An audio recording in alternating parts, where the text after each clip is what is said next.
บายดีสวัสดีค่ะมาพบกับวอนไลน์เนาะทุกคนวันนี้สาววอน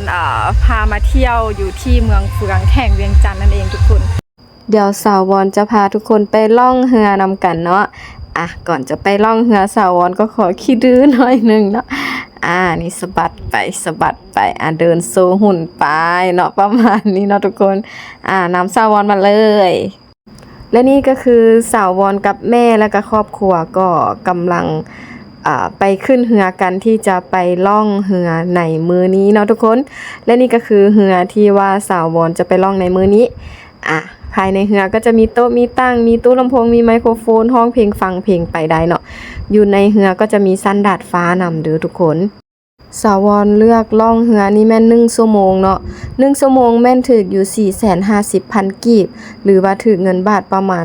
6-700 บาทเนาะทุกคนโคตรคุ้มค่ากับวิวเนาะทุกคนแล้วเจ้าของเรือเนาะเพิ่นก็บริการดีเนาะม่วนซื่นเฮฮาไปนำกันเนาะถือว่าคุ้มเนาะเพราะว่าภาพบรรยากาศคือแบบโอ้โหมากแบบว่าสวยงามแฮงทุกคนล่องเรือนี่ก็จะ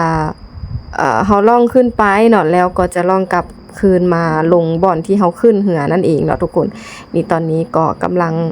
ล่องเรือไปเนาะทุกคนเฮาก็ชมบรรยากาศไปแล้วก็เปิดเพลงห้องเพลงไปเนาะครบรถเลยเด้ออยู่ในเรือลำนี้คือครบรถแฮงทั้งห้องทั้งเต้นทั้งอะไรทำไมคืออยู่ในนี้หมดเลยสาววอนก็อยากให้ทุกคนไปเบิ่งเนาะว่าภายในเรือจะมีกิจกรรมอย่างแหน่ก็ไปเบิ่งพร้อมๆกันเนาะ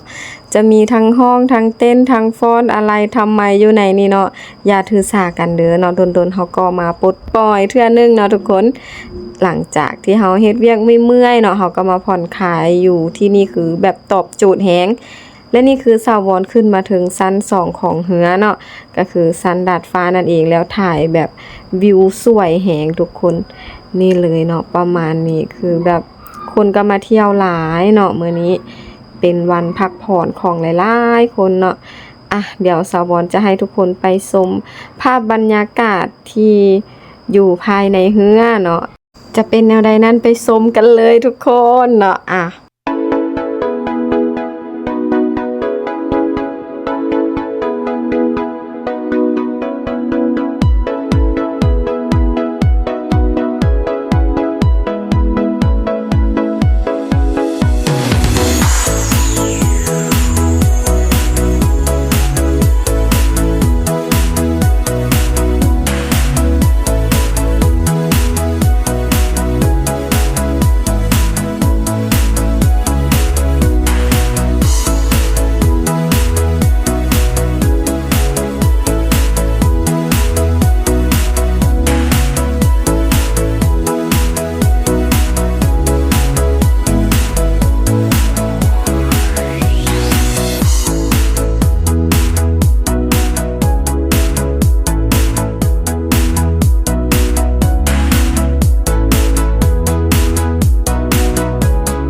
และสาวอนก็ขอเป็นนักร้องหน่อยหนึงเด้อทุกคนเนาะม่วนบ่ม่วนก็ได้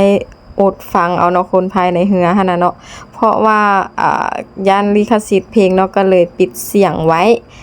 ร้องผิดร้องถูกเนาะทีนี้ก็เอามือถือมาเบิ่งเลย แล้วก็ร้องไปตามภาษาเนาะทุกคนเนาะเฮาก็ม่วนไปในตามที่แบบของเฮาสไตล์ของเฮาเนาะทุกคนบ่ว่ากันสาวรก็จะร้องไปเต้นไปเนาะพาทุกคนม่วนเอนเตอร์เทนทุกคนให้มีความสุขที่สุดเนาะเพราะว่าก็คือครอบครัวของเฮาและเฮามีเวลาแค่1ชั่วโมงเนาะเฮาต้องแบบเฮ็ดทุกอย่างให้มันครบรสอยู่ในเหือนี้เนาะให้คุ้มค่ากับการที่เฮาจ่ายเงินไป เนาะทุกคนประมาณนั้นเด้อ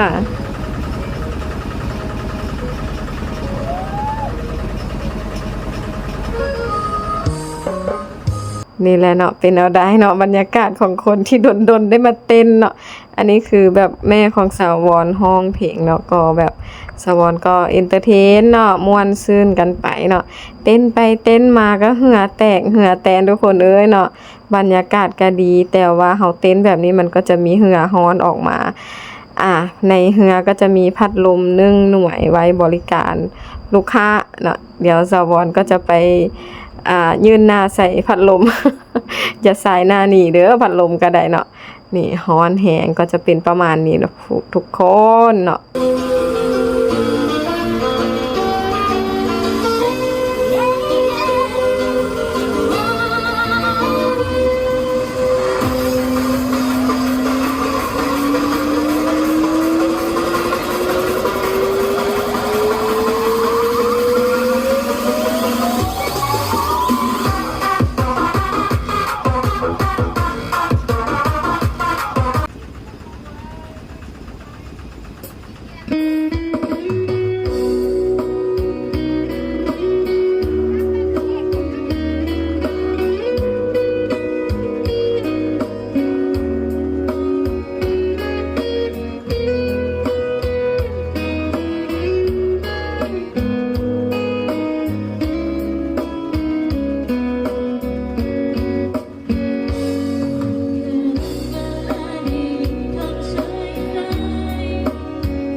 และนี่ก็คือแม่ตู้อยากเต้นกับหลานเนาะทุกคนบรรยากาศก็จะประมาณนี้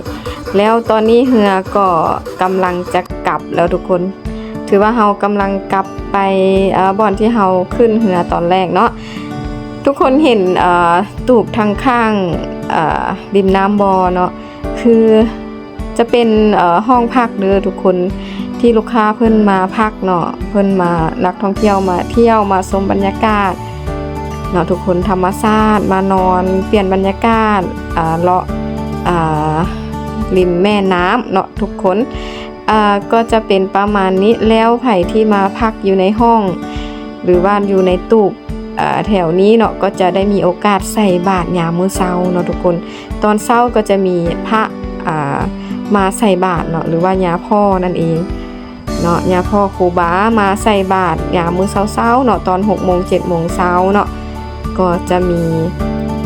คนมาขายเครื่องเนาะขายของอยู่ของกินเนาะเพิ่นจะขี่เหือมาและพระหรือว่าครูบาหรือว่าญาพ่อเนาะเพิ่นจะขี่เหือมาใส่บาตรเด้อทุกคนแต่สาวบอนบ่ได้นอนเนาะเที่ยวนี้เนื่องจากว่าห้องเต็มบ่มีบ่อนว่างเลยทุกคนก็เลยบ่ได้นอนเพราะว่าก่อนจะมาเนาะต้องได้จองก่อนแต่สาวบอนแบบมาด่วนเนาะทุกคนเลยบ่ได้จองก็เลยบ่ได้นอนบ่ได้ภาพบรรยากาศตอนใส่บาตรมาให้ทุกคนได้เห็นเอาไว้โอกาสหน้าเนาะสาวบอนก็จะมาเก็บภาพบรรยากาศตอนมื้อเช้าตอนยามใส่บาตรให้ทุกคนได้เห็นกันเนาะอยากให้ทุกคนไปติดตามไว้เด้อแล้วสาวบอนก็จะมีโมเมนต์นั้นมาให้ทุกคนได้เห็นแน่นอนเนาะทุกคนเนี่ยตอนนี้เขาก็กำลังล่องเรือกลับคืนเนาะทุกคนเพราะว่าครบแล้วเนาะ1 ชั่วโมงถือว่าคุ้มที่สุดเลยเพราะว่าอยู่ในเรือก็ถือว่าครบรถเนาะทุกคนม่วนซื่นแหงเนาะตอนนั่งอยู่ในตูบนะนั่งกินข้าวกินน้ำบ่ได้ม่วนท่อมาล่องเรือเพราะว่าล่องเรือนี่มันจะเป็นส่วนตัวที่สุดเนาะเขาจะล่องเฉพาะครอบครัวของเฮาเด้เนาะหรือว่าหมู่คู่จังซี่นะทุกคนสามารถล่องแล้วเป็นส่วนตัวแล้วได้ภาพบรรยากาศธรรมชาติที่ดีที่สุดทุกคนนี่เลยสาวรก็จะลงไปแล้วเนาะทุกคนขอบใจสำหรับทุกคนที่ว่าติดตามเนาะที่เบิ่งคลิปจนจบเนาะทุกคนฝากทุกคนไปกดไลค์กดติดตามกดแชร์กด Subscribe ให้สาววอนเนี่ยเด้อเนาะสำหรับไผที่ว่าใจดีมีน้ำใจเนาะก็อยากกดข้ามโฆษณาเนาะไผอยากซัพพอร์ตสาววอนอยากให้กำลังใจสาววอนอย่ากดข้ามโฆษณาเด้อทุกคนเนาะเอาไว้เจอกันคลิปต่อไปเด้อบ๊ายบายนี่คือแม่น้ำ2 สีเด้อทุกคนเพราะว่าน้ำมันตีกันเนาะทุกคนมันจะแบบว่าฝั่งนั้นจะเป็นน้ำขุ่นเนาะฝั่งนี้จะเป็นน้ำใสทีนี้มันตีกันเนาะมันก็เลยแบบอยู่แบบนั้นมันตีกันอยู่พื้นน้ำพุ่นแหละ เนาะประมาณนั้นก็เลยแบบน้ำทางนี้จะไปพุ่นกับบ่ได้น้ำทางนั้นจะมาพี่กับบ่ได้ก็เลยเป็นน้ำ2 สีแบบนี้ก็คือแบบแปลกตาดีเนาะทุกคนเนาะสาววอนกลับก่อนเด้อบัดนี้เนาะบ๊ายบายทุกคน